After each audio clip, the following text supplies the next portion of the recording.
Students आप सभी का हेलो स्टूडेंट्स, आप सभी का स्वागत है आपके अपने YouTube चैनल इनफॉर्मेशन पाथ में। जैसे कि आप सभी को पता है कि हम चैनल पर टैट और टैट से रिलेटेड वीडियो लेकर आते रहते हैं। जो आपका आने वाला होने वाला जुलाई 2022 HP टैट है, उसमें जो साइकोलॉजी के क्वेश्चन आपके पूछे जाने हैं, बड़े ही इंपॉर्टेंट क्वेश्चन की सीरीज हम आपको करवाते हैं। बहुत सी वीडियो हमने चैनल पर डाल रखी है और प्रीवियस ईयर के बहुत से क्वेश्चन जो है हमने सोल्व करवा के चैनल पर प्लेलिस्ट बना रखी है। यदि आपने नहीं देखे तो आप चैनल पर विजिट कर देख सकते हैं। वो आपके लिए आने वाले टेस्ट में बड़े ही हेल्पफुल होंगे, क्योंकि प्रीवियस ईयर से बहुत से क्वेश्चन जो है रिपीट हो जाते हैं एज इट इज। ठीक है, तो चलिए करते हैं क्लास की शुरुआत। वीडियो अच्छी लगे तो आपने लाइक जरूर करना है, अपने फ्रेंड्स के साथ शेयर करना है और चैनल को सब्सक्राइब कर बेल आइकन को जरूर दबा लेना है, ताकि आपका कोई भी नोटिफिकेशन जो है छूटे नहीं। तो चलिए साइकोलॉजी के 30 क्वेश्चन हम इस वीडियो में करेंगे। ये हो सकता है कि आपके एग्जाम में इनमें से 1 या 2 क्वेश्चन आ जाए, प्रीवियस ईयर से लिए गए क्वेश्चन है। तो चलिए शुरुआत करते हैं क्लास की क्वेश्चन नंबर 1 से। क्वेश्चन नंबर 1 है, सामाजिक नियमों व कानूनों के विरुद्ध व्यवहार करने वाला बालक कहलाता है। आपसे पूछा गया है। ऑप्शन ए है पिछड़ा बालक, ऑप्शन बी है मंद बुद्धि बालक, ऑप्शन सी है जड़ बुद्धि बालक, ऑप्शन डी है अपराधी बालक। तो इसका करेक्ट आंसर हो जाएगा ऑप्शन नंबर डी। ठीक है, सामाजिक नियमों व कानूनों के विरुद्ध व्यवहार करने वाला बालक अपराधी बालक कहलाएगा। ठीक है, चलिए नेक्स्ट क्वेश्चन को देख लेते हैं। नेक्स्ट क्वेश्चन में क्या है, एक शिक्षक को कक्षा में कार्य करना चाहिए कैसा? प्रगतिशील भूमिका में, प्रभुत्ववादी भूमिका में, प्रजातांत्रिक भूमिका में, ऑप्शन डी प्रभावशाली भूमिका में। तो प्रजातांत्रिक भूमिका में, मतलब सभी की सुने जो है, प्रत्येक बच्चे का ध्यान रखना चाहिए। ठीक है, ऑप्शन सी इसका करेक्ट आंसर हो जाएगा दूसरे का। ठीक है, चलिए नेक्स्ट क्वेश्चन देख लेते हैं। Question number 3। क्वेश्चन नंबर 3 में क्या बोला गया है? अधिगम का सबसे उपयुक्त कार्य है। क्या है अधिगम का सबसे उपयुक्त कार्य? क्या है वही? ऑप्शन ए है व्यक्तिगत समायोजन, ऑप्शन बी है सामाजिक व राजनीतिक चेतना, ऑप्शन सी है व्यवहार परिवर्तन, ऑप्शन डी है समय को रोजगार के लिए तैयार करना। तो इसका जो करेक्ट आंसर हो जाएगा आपका ऑप्शन नंबर सी, व्यवहार में परिवर्तन। ठीक है, अधिगम का उपयुक्त, अधिगम मतलब सीखना, और सीखेगा तो क्या होगा? बिहेवियर उसका चेंज हो जाएगा, व्यवहार में परिवर्तन हो जाएगा। ठीक है, चलिए क्वेश्चन नंबर 4 पर चलते हैं। क्वेश्चन नंबर 4 में क्या बोला गया है? एक सजीव कक्षा स्थिति में निम्नलिखित में से सबसे अधिक संभावित है। क्या है? ऑप्शन ए कभी कभार हंसी का शोर, ऑप्शन बी पूर्ण रूप से शांति, ऑप्शन सी शिक्षक छात्र वार्ता, ये सभी। तो इसमें क्या हो जाएगा? शिक्षक और छात्र के बीच में वार्तालाप बहुत होना जरूरी है, तभी पता चलेगा कि कक्षा के अंदर कार्य हो रहा है। ठीक है, ऑप्शन नंबर सी इसका करेक्ट आंसर हो जाएगा। क्वेश्चन नंबर 5 देख लीजिए। व्यक्तिगत विभिन्नताओं का क्षेत्र है। ऑप्शन ए लिंग भेद, ऑप्शन बी है शारीरिक रचना, ऑप्शन सी है मानसिक योग्यता, ऑप्शन डी ये सभी। तो इसका करेक्ट आंसर हो जाएगा आपका डी, ये सभी।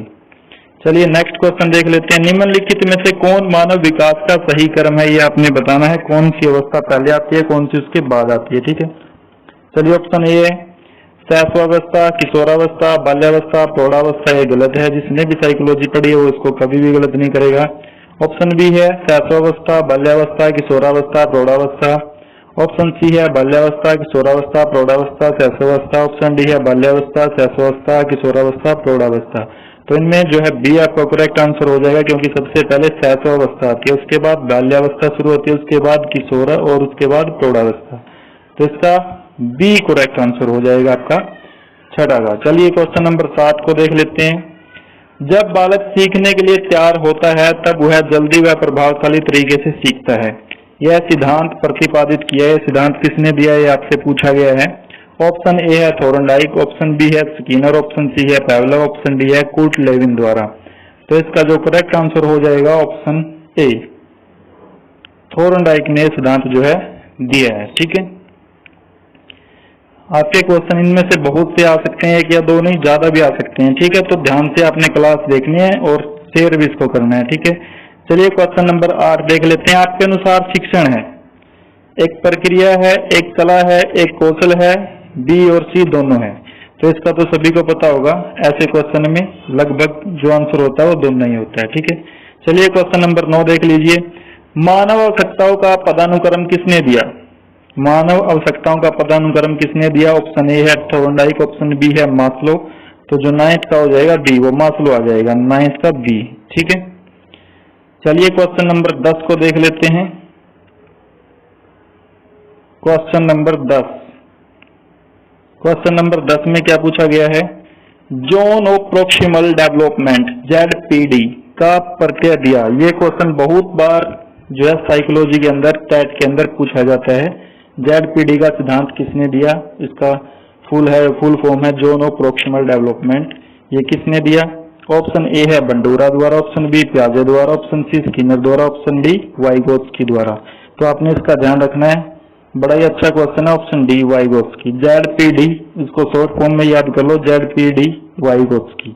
ठीक है, ZPD और वी और लगा लो इसके पीछे, ZPD वी से बन जाएगा वाइगोत्स्की। ठीक है, शॉर्ट फॉर्म हो जाएगी। चलो क्वेश्चन नंबर 11 देख लेते हैं। व्यक्तिगत का समाज शास्त्रीय प्रकार का सिद्धांत दिया गया। ये किसने दिया? ऑप्शन ए है हेप्टोक्रेट्स के द्वारा, क्रेचमर के द्वारा, सेल्डन के द्वारा, स्प्रेंजन के द्वारा। तो इसका जो करेक्ट आंसर हो जाएगा वो भी डी हो जाएगा, स्प्रेंजन के द्वारा। ठीक है, क्वेश्चन नंबर 12 देख लेते हैं। वह कथन जो व्यक्तिगत विभिन्नता के संदर्भ में सत्य नहीं है, वह है, आपने बताना कौन सा? ऑप्शन ए व्यक्ति विशेष प्रकार से भिन्न होते हैं, ऑप्शन बी व्यक्ति विशेष कोटि से भिन्न होते हैं, ऑप्शन सी व्यक्ति विशेष प्रकार व कोटि दोनों से भिन्न होते हैं, ऑप्शन डी व्यक्ति विशेष न तो कोटि और न ही प्रकार से भिन्न होते हैं। तो इसका आपका करेक्ट आंसर हो जाएगा सी, दोनों। ठीक है, 12 का सी। क्वेश्चन नंबर 13 देख लेते हैं। प्रोजेक्ट शिक्षण विधि किससे संबंधित है? देखो ये भी बड़ा ही अच्छा क्वेश्चन है, बहुत बार रिपीट होता है। प्रोजेक्ट शिक्षण विधि, option A Froebel, B John Dewey, C Armstrong, D McDougall. तो आपने प्रोजेक्ट का नाम आते ही जॉन डेवी को ले लेना है। ठीक है, जॉन डेवी ने प्रोजेक्ट विधि दी थी। ठीक है, चलिए क्वेश्चन नंबर 14 देख लेते हैं। जिला प्राथमिक शिक्षा का कार्यक्रम किस वर्ष लागू किया गया? Option A 1990, option B 1993, option C 1998, option D 2000। तो इसका करेक्ट आंसर रहने वाला आपका 1993। जिला प्राथमिक शिक्षा का कार्यक्रम 1993 से लागू किया गया। ठीक है, क्वेश्चन नंबर 15 देख लीजिए। शिक्षा का उद्देश्य है, ऑप्शन ए अच्छा नागरिक बनाना, ऑप्शन बी ऐसे व्यक्तियों का निर्माण, ऑप्शन सी व्यवहारिकता का निर्माण करना, ऑप्शन डी उपरोक्त सभी। तो इसका करेक्ट आंसर हो जाएगा आपका ऑप्शन नंबर डी उपरोक्त सभी। ठीक है, क्वेश्चन नंबर 16 देख लीजिए। क्वेश्चन नंबर 16 में क्या बोला गया है? फ्रोबेल ने निम्न में से किस खेल पर प्रमुख बल दिया है? ऑप्शन ए गेंद का खेल, ऑप्शन बी ब्लॉक का खेल, ऑप्शन सी आकृतियों का खेल, या ये सभी। तो इसका जो करेक्ट आंसर हो जाएगा आपका ऑप्शन नंबर ए गेंद का खेल। ठीक है, क्वेश्चन नंबर 17 देख लीजिए। 17 में क्या बोला गया है? प्रयोगात्मक विधि को सर्वप्रथम प्रस्तावित किया जूड ने, राइसेम कॉर्नमैन ने, विल हेल्म्स वुंट ने, कोलिन्स व ड्रेवर ने। तो इसका जो करेक्ट आंसर हो जाएगा आपका विल हेलम वुंट ने। ठीक है, 17 का आपका सी, 17 का आपका सी करेक्ट आंसर हो जाएगा। ठीक है, 18 देख लीजिए। बाल का चिंतन किसके द्वारा प्रदर्शित नहीं होता? ऑप्शन ए आत्म केंद्रिता, ऑप्शन बी सजीवतावाद, यथार्थवाद, ऑप्शन डी है व्यक्तिकता। तो इसका करेक्ट आंसर हो जाएगा 18 का आपका डी। ठीक है, डी। ठीक है, चलिए नेक्स्ट क्वेश्चन पर चलते हैं। नेक्स्ट क्वेश्चन पर क्या बोला गया है आपका? क्वेश्चन नंबर 19 देख लेते हैं। ठीक है, मानव विकास की वह अवस्था जिसे सुनहरी अवस्था कहा जाता है, गोल्डन एज जिसको बोलते हैं हम कहा जाता है, तो वह कौन सी अवस्था है? ऑप्शन ए शैशवावस्था, बी है बाल्यावस्था, सी है किशोरावस्था, डी है प्रौढ़ावस्था। तो इसका जो करेक्ट आंसर हो जाएगा आपका ऑप्शन नंबर बी बाल्यावस्था। ठीक है, ऑप्शन 20 को देख लीजिए।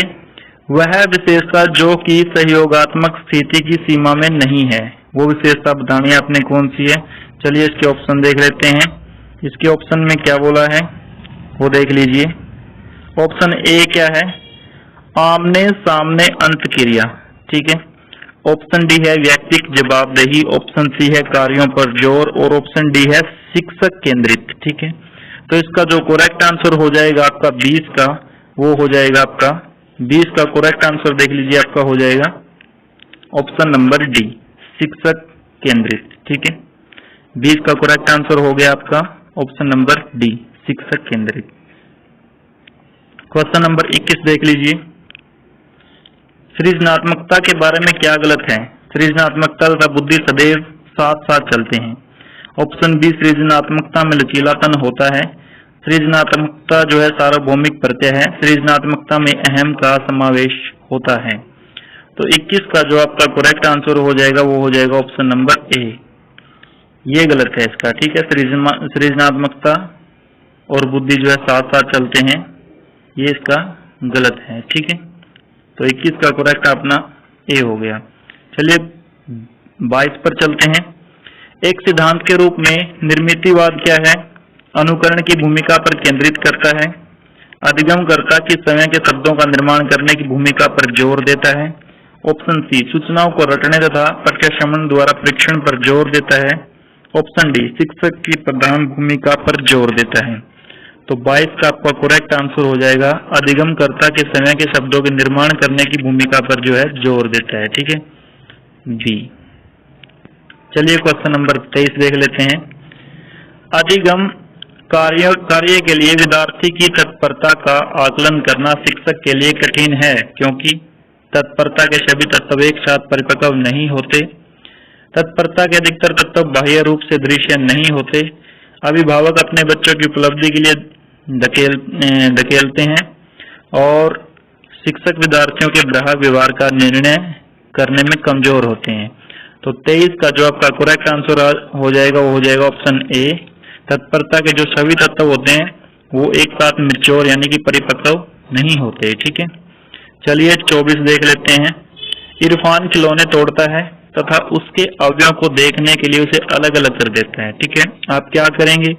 इरफान को कभी भी खिलौनों के साथ खेलने नहीं देंगे। ऑप्शन बी, सदैव कड़ी नजर रखेंगे। ऑप्शन सी, उसकी जिज्ञासा की प्रकृति है बढ़ावा देंगे। उसकी ऊर्जा को दिशा प्रदान करेंगे। उसे बताएंगे कि खिलौने नहीं तोड़ने चाहिए। तो 24 का करेक्ट आंसर हो जाएगा आपका सी, और ऐसा क्वेश्चन बहुत बार आया है और आने की संभावना भी नहीं इसकी है। ठीक है, ये आ सकता है, ये अपने ध्यान रखना है। उसकी जिज्ञासु प्रकृति को हम बढ़ावा देंगे। ठीक है, क्वेश्चन नंबर 25 देख लीजिए। एक शिक्षण विधि में 2 या अधिक शिक्षक सहयोग पूर्वक विषयों की योजना बनाते हैं, पूरा करते हैं। ठीक है, विषयों को। इसके ऑप्शन देख लेते हैं आगे क्या बोला गया है। तथा सदैव विद्यार्थियों पर इसके प्रभाव का मूल्यांकन आवर्ती रूप से करते हैं।